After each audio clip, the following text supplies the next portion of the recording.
নমস্কার, আপনারা দেখছেন জেলা বার্তা। আপনাদের সঙ্গে আমি শান্তিপ্রিয়া। বীরভূম বিজেপি প্রার্থী দেবতনু ভট্টাচার্যের ভোট প্রচারে সিউড়িতে সভা করে গেলেন উত্তরপ্রদেশের মুখ্যমন্ত্রী যোগী আদিত্যনাথ। এদিন তার এই প্রচার সভাকে কেন্দ্র করে বিজেপি কর্মীদের উৎসাহ ছিল যথেষ্ট। আরেকবার মোদী সরকার এমন বক্তব্য দিয়ে ভাষণ শুরু করেন তিনি। এরপর যেমন তিনি তুলে ধরেন প্রধানমন্ত্রী ও কেন্দ্র সরকারের সাফল্যের কথা, তেমনি সমালোচনা করেন মমতা সরকারের। বিশেষ করে রাজ্যের আইন শৃঙ্খলা পরিস্থিতি নিয়ে পশ্চিমবঙ্গ সরকারকে তুলোধনা করেন যোগী। যে কোনো ধর্মীয় অনুষ্ঠানে রাজ্যে হিংসার ঘটনায় উদ্বেগ প্রকাশ করে তিনি বলেন, তিনি এরাজ্যে মুখ্যমন্ত্রী হলে দাঙ্গাকারীদের উল্টো লোটকে শুধরে দিতেন। এদিন সিউড়ি বেনিমাধব স্কুল মাঠে তীব্র রোদ উপেক্ষা করেই তার বক্তব্য শোনেন উৎসুক জনতা ও দলীয় কর্মীরা। कहने के लिए आया हूं बहनों भाइयों, केवल भारतीय जनता पार्टी है और मोदी जी हैं जो सुख दुख में आपके साथ हमेशा खड़े होने वाले हैं, हर स्थिति में खड़े होने वाले हैं। आपने देखा होगा मोदी जी के नेतृत्व में भारत में विकास की चिन्ह नहीं है, प्रतिमान स्थापित किया है।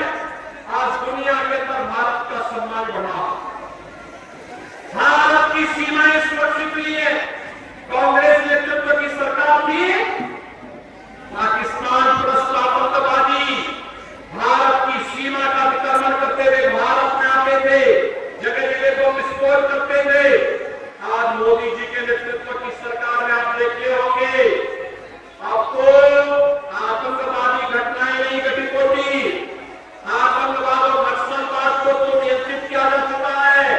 लेकिन अगर कहीं पटाखा भी जोर से फूटता है तो सबसे पहले पाकिस्तान सफाई देता कि मेरा हाथ नहीं है, क्योंकि पाकिस्तान को मालूम है कि अगर कोई राज्य की सत्ता के द्वारा बेसब्री के साथ उन्हें प्रश्रय दिया जा रहा हो, यह देख करके मन दुखित होता है। और उन सभी महापुरुषों का, उन धर्मगुरुओं का, उन क्रांतिकारियों का हृदय भी दुखित होता होगा जिन्होंने सोनार बांग्ला की कल्पना की थी।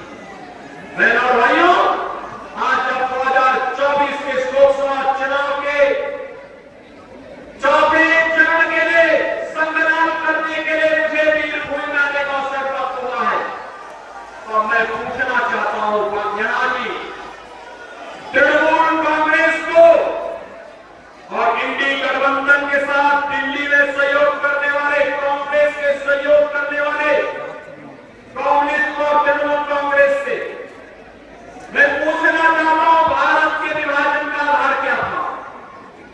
और क्या ये सच नहीं कि जिन कारणों से 1947 में भारत का विभाजन हुआ था, वही परिस्थिति आज कांग्रेस, तृणमूल कांग्रेस और कांग्रेस का इंडी। মঙ্গলবার পূর্ব বর্ধমানের রসুলপুর ও কাটোয়ায় জনসভা করেন স্বরাষ্ট্রমন্ত্রী অমিত শাহ। যে গরিবের টাকা লুট করেছে তাকে জেলে যেতে হবেই। বর্ধমানের রসুলপুরের সভা থেকে নাম না করে মুখ্যমন্ত্রী মমতা বন্দ্যোপাধ্যায়কে এভাবেই হুঁশিয়ারি দেন অমিত শাহ। কেন্দ্রীয় স্বরাষ্ট্র সমবায় মন্ত্রীর কথায়, যার মন্ত্রীর ঘর থেকে 51 কোটি টাকা উদ্ধার হয় তাকে তো জেলে যেতেই হবে। আপনি গরিবের টাকা লুট করেছেন মমতা দিদি, মোদিজির পাঠানো 10 লক্ষ কোটি টাকা লুট করেছে আপনিও আপনার সরকার বলেও তীব্র ভাষায় আক্রমণ শানান অমিত শাহ। মঙ্গলবারের সভা থেকে তৃণমূলের সর্বভারতীয় সাধারণ সম্পাদক তথা ডায়মন্ড হারবারের সাংসদ অভিষেক বন্দ্যোপাধ্যায়কে আক্রমণ করেন শাহ। তার কথায়, মমতা দিদি ভাইপোকে মুখ্যমন্ত্রী বানাতে চান, বাংলার মানুষই ঠিক করবে তারা ভাইপো রাজত্ব চায় নাকি মোদিজির সুশাসন চায়। মোদিকে ফের প্রধানমন্ত্রী করতে বর্ধমান পূর্বের বিজেপি প্রার্থী অসীম সরকারকেও জেতানোর আবেদন জানান অমিত শাহ। উন্নয়ন ইস্যুতেও মঙ্গলবার তৃণমূল সরকারকে কড়া ভাষায় আক্রমণ করেন শাহ। একই সঙ্গে প্রধানমন্ত্রী নরেন্দ্র মোদী দেশের মানুষের জন্য কি কি করেছেন তার খতিয়ান নেন। তিনি বলেন, 12 কোটি মানুষের বাড়িতে শৌচালয় তৈরি করে দিয়েছেন মোদিজি, একই সঙ্গে 4 কোটি মানুষকে পাকা ঘর করে দেওয়া হয়েছে। আর মোদিজির পাঠানো উন্নয়নে পুরো টাকাটা বাংলার সরকার লুট করে নিয়েছে।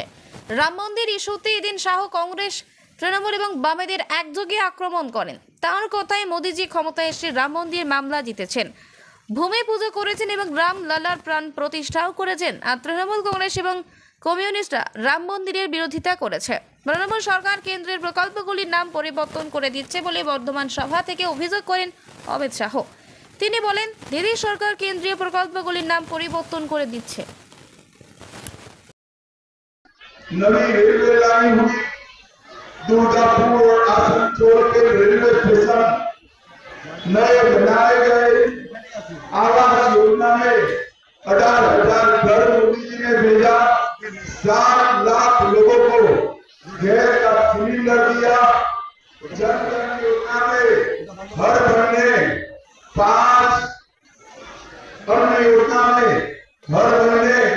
5 किलो चावल नरेंद्र मोदी जी ने दिया। और मित्रों में कहकर जाता हूं, নিয়ে নিচ্ছে একটি ছোট্ট বিরতি। ফিরে আসছি বিরতির পর, সঙ্গে থাকুন ভয়ের সঙ্গে নির্ভয়ে। সিউড়িতে অত্যাধুনিক চিকিৎসা পরিষেবা নিয়ে এলো সৃজন পলিক্লিনিক। ওষুধের দোকান সহ অত্যাধুনিক মানের প্যাথোল্যাব, কম্পিউটার তথা অত্যাধুনিক মেশিনে রক্ত, মল, মূত্র ও থাইরয়েড পরীক্ষার সঙ্গে এখানে রয়েছে বিশিষ্ট চিকিৎসকদের বসার চেম্বার। রোগীদের স্বাচ্ছন্দ্যের কথা ভেবে সম্পূর্ণরূপে এসি নিয়ন্ত্রিত সৃজন পলিক্লিনিকে রয়েছে বসার সুবন্দোবস্ত, বিশুদ্ধ পানীয় জল ও টয়লেটের ব্যবস্থা। এখানে বসছেন সিউড়ি সদর হাসপাতালের বিশেষজ্ঞ চিকিৎসক সহ অন্যান্য শহর ও হাসপাতালের বিশিষ্ট চিকিৎসকরা। সৃজন পলিক্লিনিক ও প্যাথোল্যাব, সিউড়ি, বীরভূম। সিউড়ি সদর হাসপাতালের পাশে ফাঁড়ি ঘরের উল্টো দিকে। Mobile number 8373071019, 9474437713, 9434326822। ফিরে এলাম বিরতির পর। আইএনটিটিউসি পরিচালিত সিউড়ি পৌর মজদুর কংগ্রেসের পক্ষ থেকে সিউড়ি পৌরসভার চেয়ারম্যান শ্রী উজ্জ্বল চট্টোপাধ্যায় মহাশয়ের নিকট এক স্মারকলিপি প্রদান করা হয়। সিউড়ি পৌরসভার বোর্ডের সিদ্ধান্ত অনুযায়ী অস্থায়ী কর্মচারীদের প্রতি বছর বেতন বৃদ্ধি হয়। এপ্রিলের মাস থেকে অস্থায়ী কর্মচারীরা বেতনের সঙ্গে পেয়ে থাকে। আজ অবধি না হওয়ায় বাধ্য হয়ে বিক্ষোভ কর্মসূচি পালন করা হয়।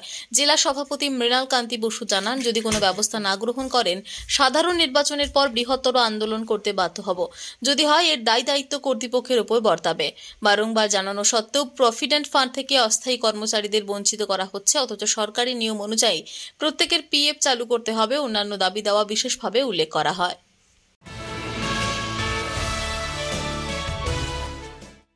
দিন দিন বাড়ছে সর্বনাশা ড্রাগের নেশা। এছাড়াও মদ, লটারি, জুয়া সহ অন্যান্য নেশাগ্রস্তর মধ্যে দিয়েই সমাজে সংসারে তৈরি হচ্ছে অশান্তির বাতাবরণ।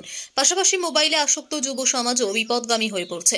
সেই সমস্ত দিক দিয়ে বিরত থাকা এবং ইসলাম ধর্মীয় নীতি অনুসারে পথ চলা কর্তব্য। তাহলে সুস্থ সমাজ গড়ে উঠবে, থাকবে না কোনো ভেদাভেদ, সাম্প্রদায়িক সম্প্রীতি বজায় থাকবে। এরূপ বিভিন্ন ধরনের সমাজ সচেতনতামূলক বার্তা দেওয়া হয় গতকাল সোমবার রাতে খয়রাশোল ব্লকের বুধপুর মতি মসজিদ কর্তৃক পরিচালিত গাবতলা প্রাঙ্গণে জলসায়ে বুখারিয়া অনুষ্ঠান থেকে। অনুষ্ঠানের মধ্যমণি হিসেবে উপস্থিত ছিলেন খানাকাহ বোকারিয়া গাইসারা শরীফের গদ্দিনশীন পীরে তরিকাত মৌলানা সৈয়দ মোহাম্মদ সাইফুল হোসেন বুখারি। প্রধান বক্তা ছিলেন উত্তর দিনাজপুর থেকে আগত মৌলানা রফিকুল ইসলাম।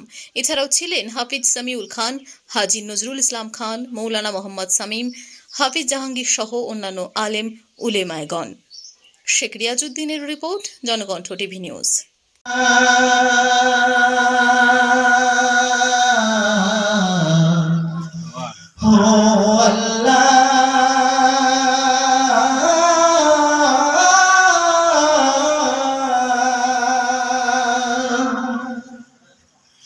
মাগো তুমি সারা জীবন ধরে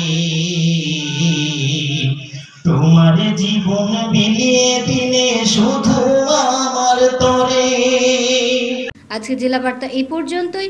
নমস্কার।